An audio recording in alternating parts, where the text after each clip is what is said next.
Hey everyone, oh my goodness, I have an awesome guest for you today. Yes, so he is a Guinness World Record holder. And to top it all off, he has been on Channel 4. Yes, for all my US people out there, what am I talking about? So he's been on TV on Channel 4. Yes, like on TV shows, right? And so I knew I had to get him on this show, especially when we had so many mutual friends. I'm like, oh my goodness, who are you? Let's connect. Let's get you on my podcast. And so we're going to be talking about so many different things as to how he got on TV, how he's a Guinness World Record holder, how he's now a business coach. Like, how does one person jump from one thing to another thing? And so, guys, please welcome Matt Hall to Make Your Mark podcast. Oh my goodness, Matt, I am super excited to have you here. I'm loving your energy. This is my vibe. So I'm excited to be here. Thank you for having me. And yeah, when you put it like that, it sounds like I've done a lot of mad things, which sums me up, I guess, quite well. So yeah, excited to dive in and speak more. Absolutely. Okay. Now, before we get into the nitty-gritty, right, of what it is that you're doing right now, please share with our audience today a little bit about your background. Like, how did you go from all these different careers to where you are right now in business? Because we all know it doesn't happen with a click of a finger. Oh, definitely not. No, it's been a long journey at times. Let's put it that way. So I mean, when I was at school, I never fit in. I was the typical, I guess, like a lot of entrepreneurs, where like academia didn't agree with me. So very early on, I had a bit of a love for performing, and my parents took me to like acting classes and things like that. So when I was 19, there was an opportunity where I thought I could start a business here. And it was because I was in a tribute band performing. And basically, we had a manager who none of us liked. He didn't treat us very well. But we all knew that we loved the job of like being able to perform every week and, being paid to perform, really. So as a 19-year-old, I just sort of said to the lads in the band, I was like, look, if I can buy us some speakers and costumes and so on and basically set up a company to manage us, would you be happy to continue? Because we all wanted to leave him. And the lads were like, yeah, Yeah. like they weren't interested in taking bookings or starting a business. They just wanted to gig and know that the person they worked for wasn't basically somebody that was a bit of an arsehole, which he was. So that was it. So I'm there at 19. I've got no idea about business. I wasn't that stereotypical kid that, you hear about it all the time online about selling lemonade, on lemonade stands and all this as an Right. 11-year-old. Like that was not me. I just wanted to do a bit of performing, bit of acting, and that was it. But I think one thing about me is I was always the sort of person that would take an opportunity and was willing to give it everything he's got and was willing to just learn through trying stuff. And that is really where the quote unquote entrepreneurial journey started for me. So at 19, I started this business managing us as a band and really relatively quickly sort of grew that to have multiple bands we were managing. And then we opened a bit of an agency to the point where that business is still going now. It's 15 years old this year. We have a Wow. full-time team of people that run it now. And we've got, I believe, close to 500 acts that we now represent through that agency. And, we've had bookings worldwide. We've had performances from bands in India and America and Germany and all over the place. So that became a business that it's like a real business. I'm like, oh, I guess I'm a business owner now. But what I would say is for the first 7 or 8 years, it was really tough because I was performing in the band. I was traveling lots of miles. It was long days, late nights. And then throughout the week, because that was predominantly weekend work, but throughout the week, I was then building the business. I was taking the Right. bookings, I was marketing, and I was learning it all with no training or background. And back then, I know it sounds like I'm like 91 when I say this, but just like 15 years ago, you forget we didn't really have social media like we have it today. I didn't know of things like podcasts or online coaches and mentors or courses or anything like that. So it really was trial and predominantly error, lots of mistakes, hiring the wrong people, Right. making money, losing money, just lots of, I guess, learning through failure. And I know that's a cliche thing you hear a lot on podcasts, but when I reflect, really, it was a lot of getting it wrong. And it's through getting Yeah. it so wrong and being determined to evaluate and learn that kind of along the way I've picked up, I'd like to think now, um, a lot of how to do it the right way, which is what I do today now. And I now help people predominantly with online businesses. And Mhm. I try to steer them from my experience away from a lot of the failures and mistakes that I made along the way. Oh, wow. Okay. All right. Again, so many more questions to ask now, right? So Sorry. you it's all good. It's all good. And so you kind of fell into this whole agency business because there was the manager wasn't really liking, wasn't getting on with. Um, did you ever have this feeling of, oh my goodness, what the hell am I doing? Like, am I on the right path? And if so, what kind of gave you that push to keep on going, especially when we didn't have as many resources as we do today, 15 years ago? Yeah, I always just had a determination to figure it out. There were many, many times where I thought, is this really working? I thought I'm working 7 days a week. I am exhausted all the time. I used to just feel tired all the time. I would say I actually used to just feel ill all the time. Um, Wow. and and I wasn't making that much money. A lot of the time, we were barely breaking even. I just had about enough money to pay everybody else and very Yeah. little. I mean, luckily for me in those early years, I was 19, 20. I was living at my parents, and thankfully I was, because it was so tough. But I always had, whether it's just a naivety or what, I just always believed that by not quitting, I will figure something out and we will turn it around. Um, and and I think you need that. I think people would call it maybe delusion, perhaps, maybe, but I think you just need this deep belief that even if it doesn't go how you thought it was going to go, and you don't maybe get the results that you thought you'd get, that you will learn through that, and through those lessons you'll figure out how to succeed in another way. And I think that's definitely what my journey was. I mean, I got to the point where I was about 27 years old. I'd been in a relationship with somebody who we split up, and we'd been together nearly 7 years. And she was the person that I thought I'd have children with and get married to and all that kind of stuff. And I kind of had, if I'm totally honest, I was 19 when I started that business, and I kind of had this naive idea that by the time I was 30, I'd be a Mhm. millionaire, I'd live in a big house, I'd be married with two or three children, and that was my impression of what me at 30 would look like. And here I was at 27, 28, a few years away from being 30, and I thought I have a business that I'm just exhausted by. I'm barely breaking even, I'm struggling to make money. I wasn't Right. healthy. And suddenly, after being in a relationship nearly 7 years, I'm single and I've got to figure out what dating apps are because there weren't dating apps, when I got in that relationship. And now, as a nearly 30-year-old man, figuring out date, like, and truthfully, around that time, I had a really tough time. I mean, what I would consider maybe a bit of a breakdown. I remember having one of my first panic attacks, which I'd never experienced before, really struggling with my mental health. And really not wanting, not, I think what had happened is everything I thought would bring me success hadn't. I thought by working really hard, starting a business, all this kind of stuff, that I'd be successful. And it had turned out to be the exact opposite. I was now single, struggling to make money, and unhealthy and exhausted and nearly 30. And just like, I guess I had a complete like identity crisis. Like, who actually am I? And what should I Yeah. be doing? But what that did was it made me ask the question of what really is success, and Mm. how do we achieve it, and what's our own personal definition of success. Because I think I was chasing these metrics that we think are going to be success, and it hadn't Right. turned out like that, right? Which really is what then sort of led me down this path of learning about self-development. I then started my own podcast, in 2018, I think it was, which is my podcast, which I still have today, which is called Success School.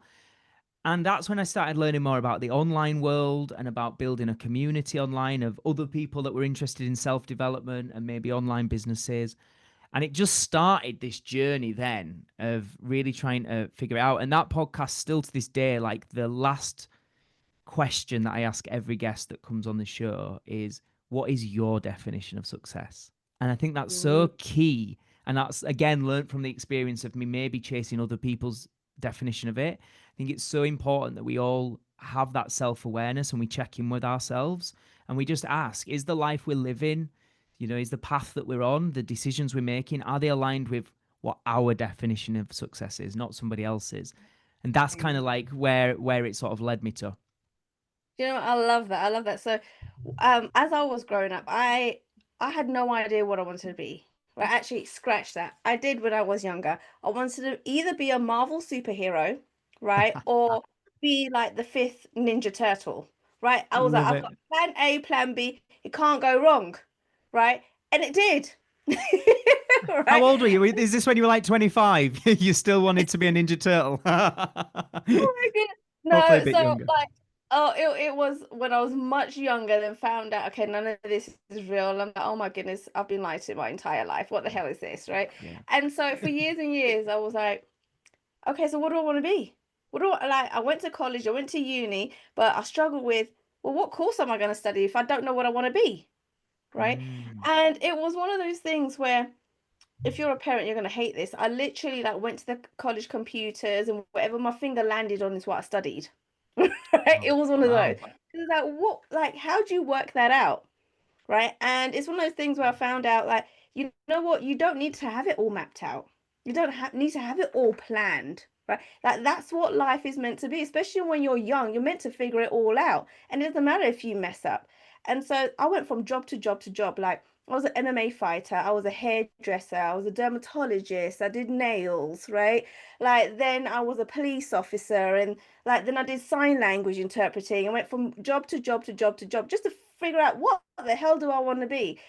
And it ended up becoming a podcaster. And now have a Make Your Mark podcast agency. So I hear what you're saying. I totally agree with Mm. success. You got to define it yourself. You can't map out the way everybody else expects you to be, right? Especially coming from an Indian background, like got to be a doctor, a lawyer, right, an accountant, one of those three. And I was like, no, I want to be a podcaster. Like, what the hell are you doing? Right? So I hear you, and you got to follow that dream. Well, there's a phrase that I say a lot to people, which is learn through doing. And I think the reason that I say that, like a bit of a joke that I talk about is, are you doing self development or are you doing shelf development? And it's that kind of bit of a play on the words about, are you just buying more books and reading more Yeah. books, doing more courses about what you should be doing? Whereas actually, the best way to figure out who you truly are and what you truly want to be doing with your life, I believe, is through experience of trying stuff and giving it a go. And I think you're a perfect example of that. It sounds like you tried just about everything going by the sounds of it.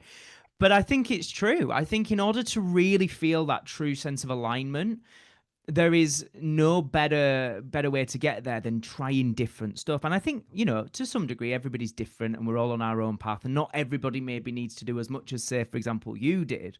But I do think so. For example, if I think back to being in that relationship at 26, 27, just before it ended, I did have some resentment that I was in my early 20s when most people went to uni and were performing.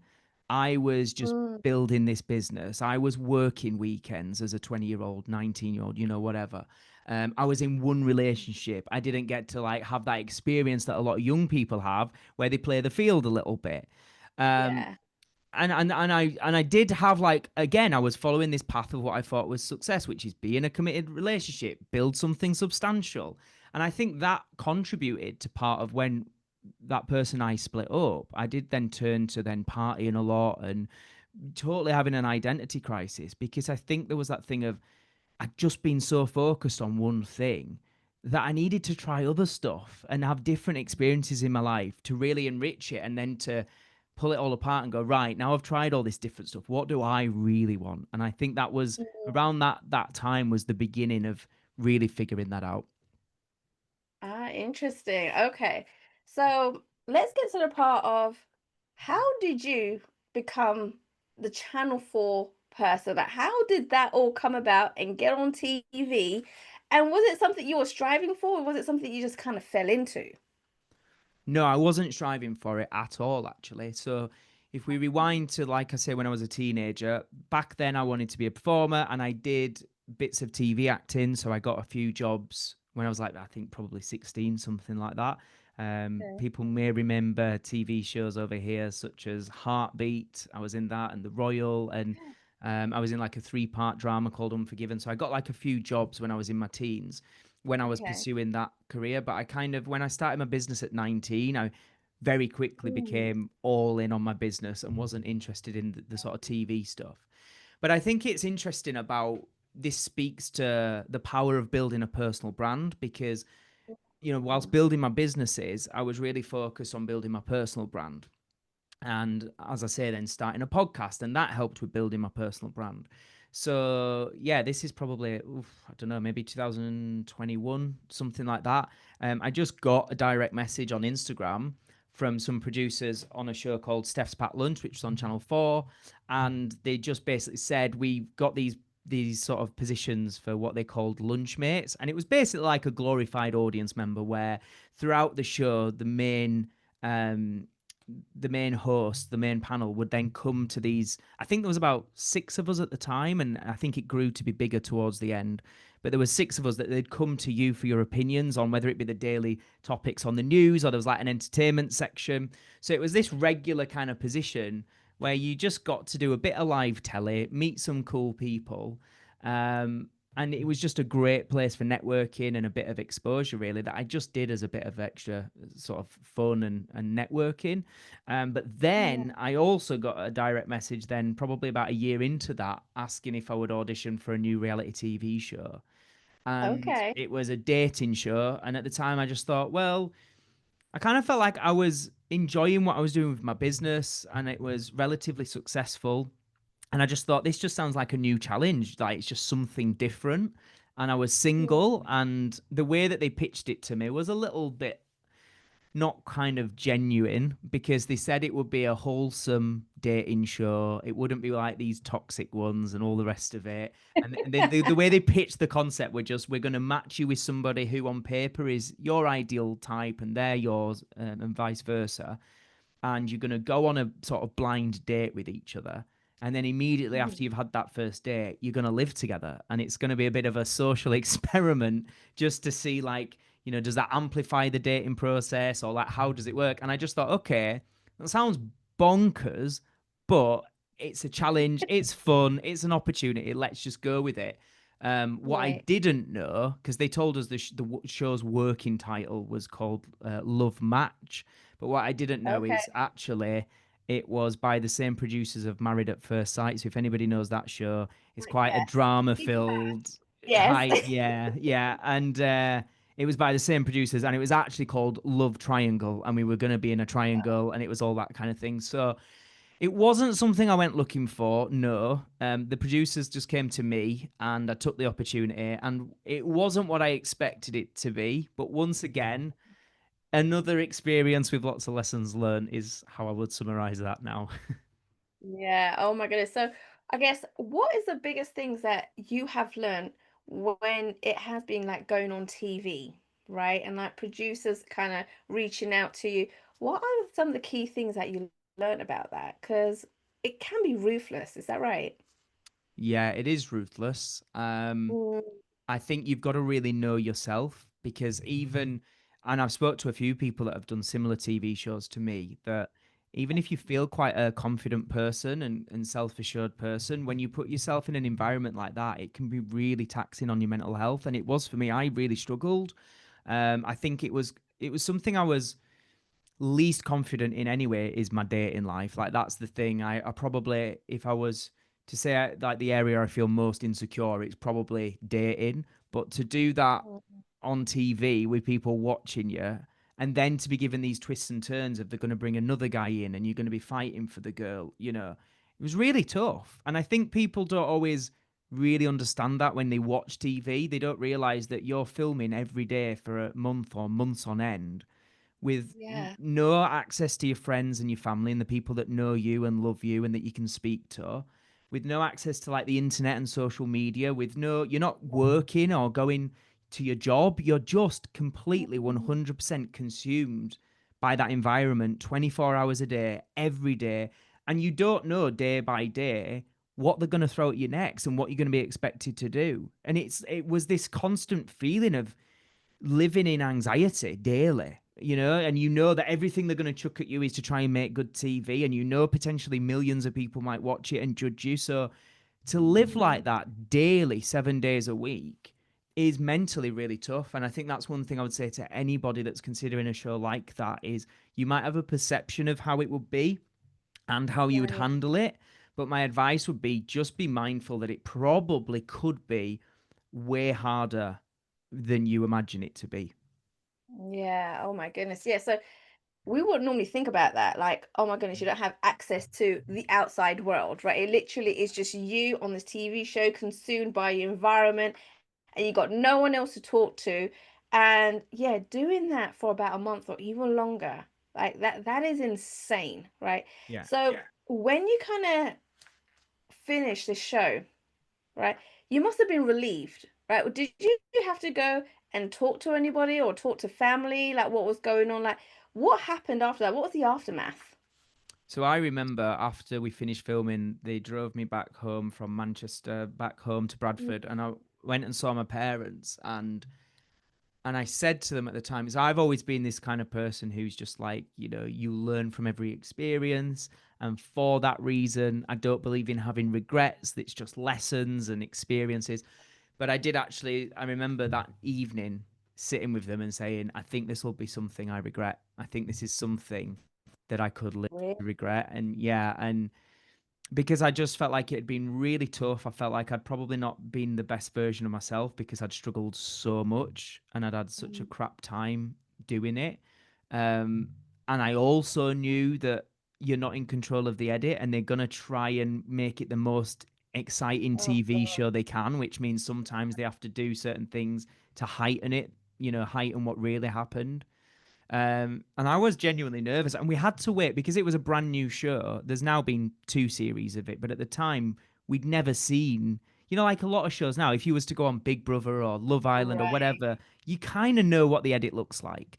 Well, we Yeah. didn't, and we actually had to wait a whole year from finishing filming until they actually aired it. Oh So no way. yeah, right. So that's a long time when you've got no idea how successful the show is going to be, how many people are going to watch it, how you're going to be portrayed, all that stuff. So I was really nervous.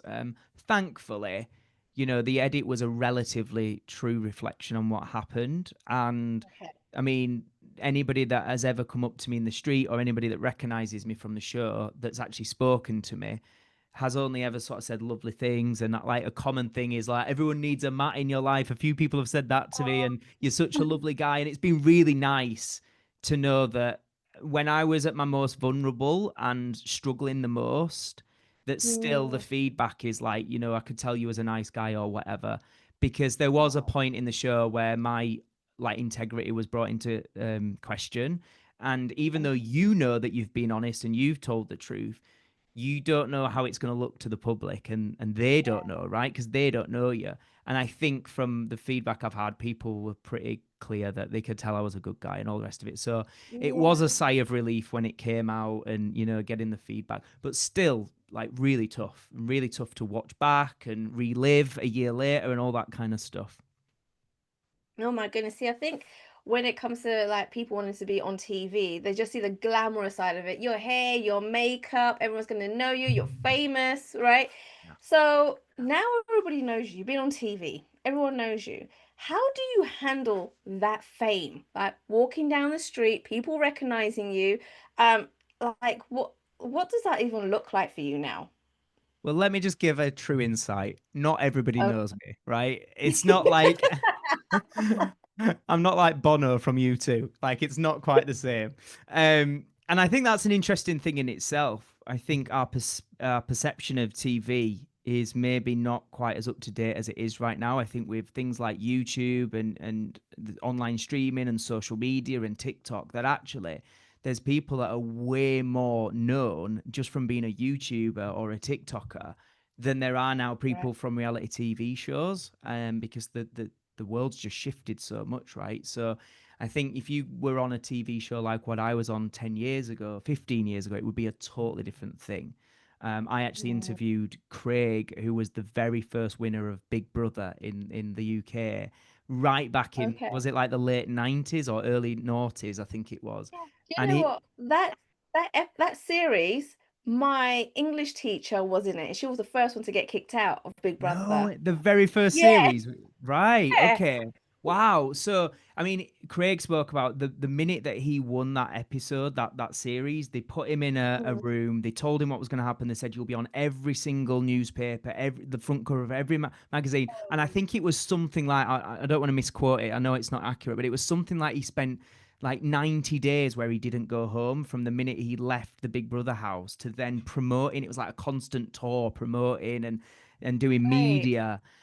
So when you think of that to now, it's an entirely different thing. So no, it's not like I get recognized everywhere. I mean, I still do. Like I actually went on a first date with somebody a few months ago, and as soon I just met her and we went to the bar, and straight away there was this drunk couple who went, "Oh my God, I know you." And they were like, "You were on the Traitors." I was like, "I wasn't. I wasn't." They're like, "No, the other one, Love Triangle." And this was the beginning of me starting a date with a girl. I was like, "I'm so sorry." So, like, it Oh, does happen. People do, notice it, but it's not like you can't go anywhere in the street and people are lining up for right. autographs or anything like that. But it's, I overall, it's been a positive experience. Most people have been lovely. And it's coming back to everything we've covered really so far, it's all just you make of it what you do, right? And I just there was some tough stuff. It's not all been pleasant, but you take the positives and you try and learn from the lessons and make the best of it. Absolutely. Oh, I love this. Okay. So I want to talk a little bit more about you being the Guinness World Record holder, right? First of all, record holder in what? And how did that then happen? Well, the annoying thing is, I think we need to update it because it's world record breaker, but not the current holder, and I'm fuming about it because we held the record for a good few years. So Okay. this is so basically when I think we'd a year from us launching our podcast. At the time, I said, right, it's been 1 year. Let's mark it by doing something cool, and I just had this idea of Okay. why don't we try and go for a world record that nobody's done, and the world record that we went for is the longest live audio only stream, which basically means we just Cool. did a non-stop podcast. Yeah. And the record that we brought, I think at the time it was like 50 hours, something like that, and we did just over 53 hours, I think it was, Okay. non-stop podcasting. So yeah, that was quite the experience. We started at 8 a.m. on the Friday, and that's like started recording, but obviously you get up, you get dressed, you drive to the studio. Right. So we'd been up from maybe 6:30 or whatever. Um, you officially start the record attempt at 8 a.m. and then you just keep going. And you're not allowed, the rules were you weren't allowed any longer than 5 seconds dead air time or you'd be disqualified. Okay. So yeah, we just kept going all through Friday, all through Friday night, through the early hours Saturday, then all of Saturday, all Saturday night, all Sunday up until I think like Sunday afternoon. Oh, And then we got the official, yep, Guinness World Record holders, and I think we held that title for a good few years. And I've looked recently, and I think somebody else in Australia has since broken it. In like maybe 2023, 24, like literally in the last year or two. right. But again, amazing experience. We raised thousands of pounds for charity, and just it was Okay. a great opportunity to push ourselves. Wow. Okay. Now, what did that even look like? Did you have like several people coming on speaking, or was it you and your team? Like, what did that even look like? How would you set something like that even up? So at the time, it was me and my cousin that were the hosts. So we were on pretty much the whole time. We had moments where it was Wow. just me and him. And then we had a lineup of probably about over the 3 days, probably about 30 guests that joined us at different times, for an hour here, an hour there. One of my friends, big shout out to Ross. I think in total, I think he did 2 stints, and in total, he did about 6, 7 hours himself. He's like, surely I get some of the record. He was like, just from like, because he dialed in, I think, for 3 hours on one occasion and a few hours on another. He was brilliant and really helped us. But you have to have constantly, I don't know what the official term is, whether it's like adjudicators or something like that, but you constantly have to have people there present. Right. and sort of people helping out. So it really was a big team effort. You don't do something like that just as an idea on your own. You do need people on board, volunteers, people helping out. But we did, and we were really lucky to have so many people help us. And as I say, I think in the end, we raised just short of £5,000 for some charities. Amazing. And yeah, we did it. We got the Guinness World Record.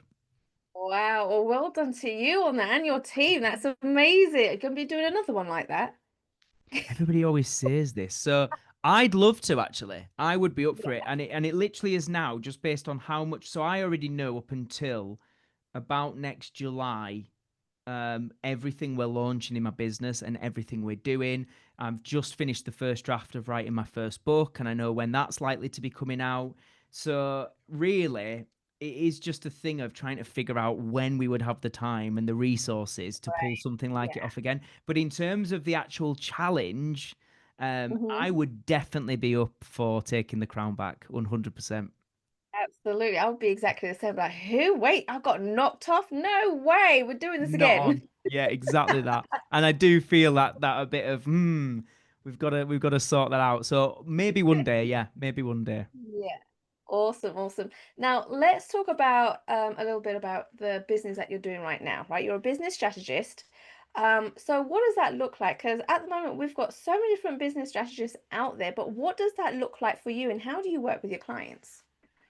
So I'm currently being mentored by our mutual friend Lisa Johnson, who is just the most incredible person. And I Hmm. think her success has really been, or one of the reasons has been around helping people have a business model that works for them in their life. So one of her courses is called One to Many, and it's that idea of not constantly trading time for money. And that's kind of always been the thread for the business model I speak about. I always say simplicity scales, complexity fails. So that's kind of Mm. the general model that I try and encourage people and share with people is let's find. I mean, I've always said business is relatively simple when you understand it. It's people that make it complex. It's emotion, it's fear of judgment, it's these, shiny penny syndrome and trying to do too much at the same time. So a lot of what I teach and preach and live by is simplicity and trying to find a business model that works for you in your life and doesn't mean that even if you're financially doing well, doesn't mean that from a lifestyle perspective that you're also burnt out working all hours and that kind of stuff. So that's kind of my methodology. And again, it's very in alignment with Lisa, who's mentoring me and what she teaches. And, she's had incredible success. I think she went from being £35,000 in debt to doing over 22 million in the last 7 years, which is incredible. And what an honor to be learning from someone like that, right? So it's great. Absolutely. But yeah, I have multiple ways of working with me. I do have some clients that I work with one to one, but not many, and I'm currently not taking on any. Partly because of practicing what I preach. If I did do that, I'd end up just being really busy again, which is not the right way of doing it. I have one main online course that I launch once a year, which will be relaunched in February. And I also have a membership, which I'm absolutely buzzing about. We have just the best community. At present, we've got nearly 200 people in the membership.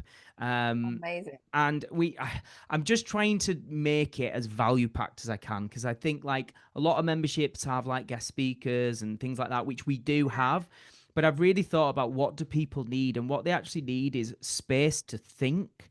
They need space to ask questions. They need time to reflect and plan. So we've just been trialing a few new things that have been like the feedback's been amazing, where we do like accountability implementation sessions where it's not about learning new stuff all the time or having guest speakers come on all the time. There's actually Right. sessions where we can just come together as a community and just work through and help each other work through what we're doing. So I'm finding that is really great. And it's just honestly some of the best people in that membership. And I actually feel honored to be part of it, even though it's my membership, like because of the community and the people, it's great. So Great. so that's really, really good. We do a live event every year as well.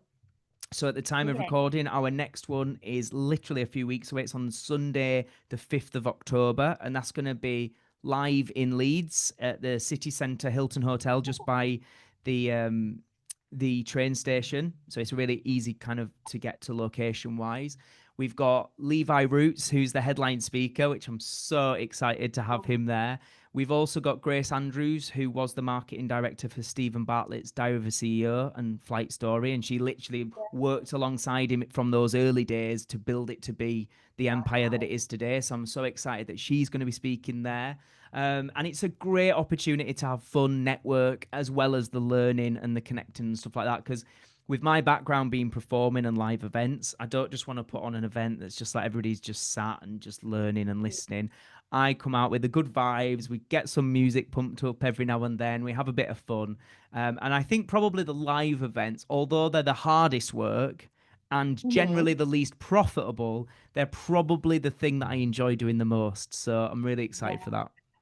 Yeah, no, we have a podcast networking membership, and that is my favorite. Like when we get on every 2 weeks and we kind of, battle as to what kind of challenges people are having. Is it getting on Yeah. podcasts? Is it launching your pod? Like that's the most fun to the point. I Mhm. decided that I'm gonna like not do my group coaching program anymore because I'm having so much fun in this membership and just putting everything all into this, right? So yeah, I totally hear you. Like when you're having fun in business and you're loving the people you work with, like that's all you want to do. Oh, it's yeah. I mean, because I was speaking to a friend the other day on a podcast and saying, like, do you think we're actually obsessed with our business and to the point of it being unhealthy? And we both agreed, like, yeah, like we Yeah. actually are. We probably, because we definitely don't need to work as much as we do, like Mm, financially, but there is a very real cost to that in terms of our personal lives could be more enriched, let's say. But yeah. I just love what I'm doing at the moment. And that might change and I might evolve with it. But it genuinely is. I'm around amazing people. I'm seeing like great impact with people and the progress they're making and how grateful they are. And it's just, it is really like the most incredible drug when you have a business, when it's, when it's Right. working Yeah, and you're seeing results. It is quite addictive. it So, is. And the thing is, I feel like you should be obsessed with your business. If you're not, then that's where something's going wrong. If you're not enjoying being in business and getting up and, it's the first thing I think about and the last thing I think about when I go to bed, right? Well, let's So think about it. I mean, like, at the time of recording, we're literally on a bank holiday Monday. Like most people I wouldn't know be doing this, right? it's great. So that tells you something about us, I guess. Yes, for sure. Do you know what? It's funny because I even forgot it was Bank Holiday Monday Me too. today, right? Me too. Like Yeah. totally forgot.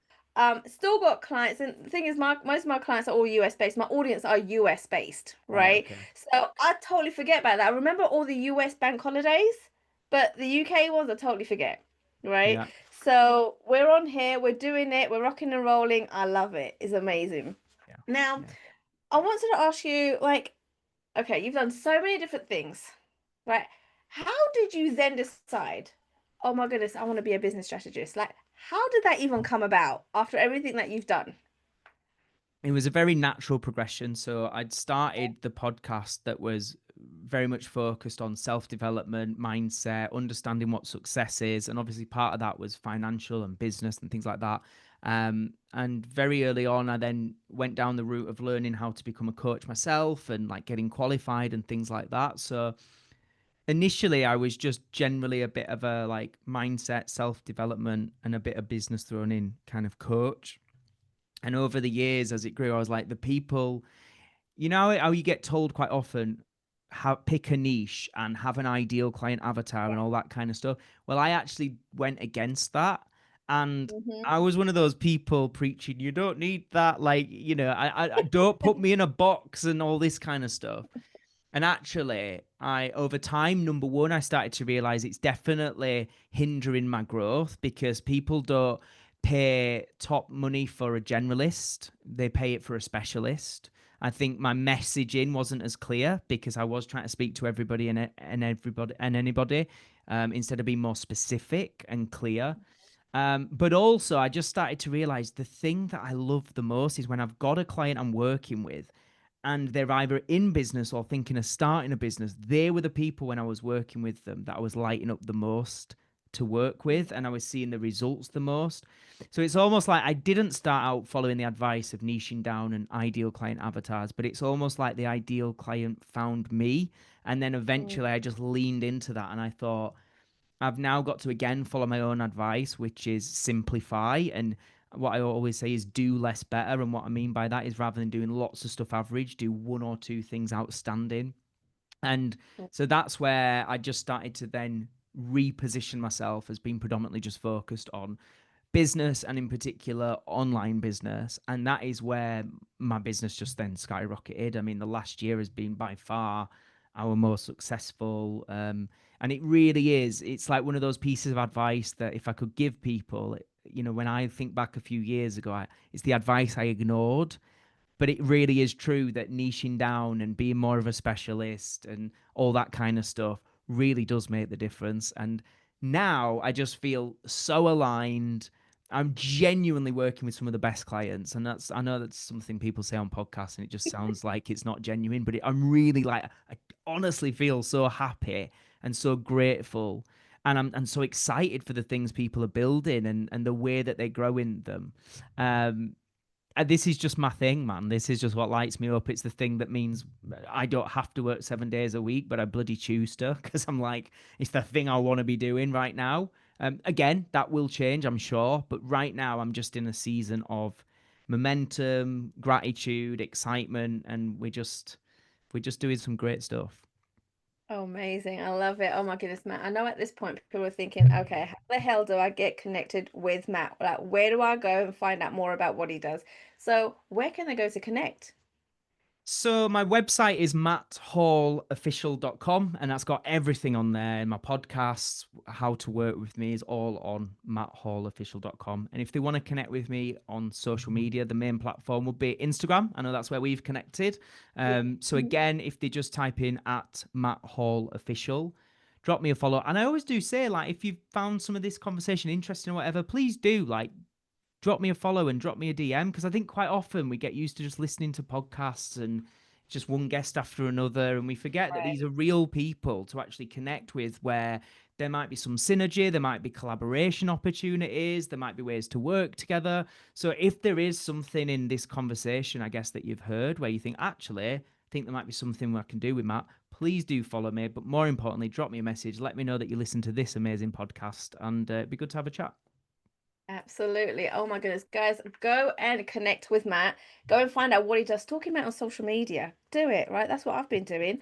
And find out what else he's been doing, because up to all sorts of things. Matt, oh my goodness, thank you so much for coming onto the show. So many golden nuggets in such a short amount of time. Thank you so much. My absolute pleasure, Kay. Thanks for having me. Thanks for listening to Make Your Mark podcast at www.makeyourmarkpodcast.com.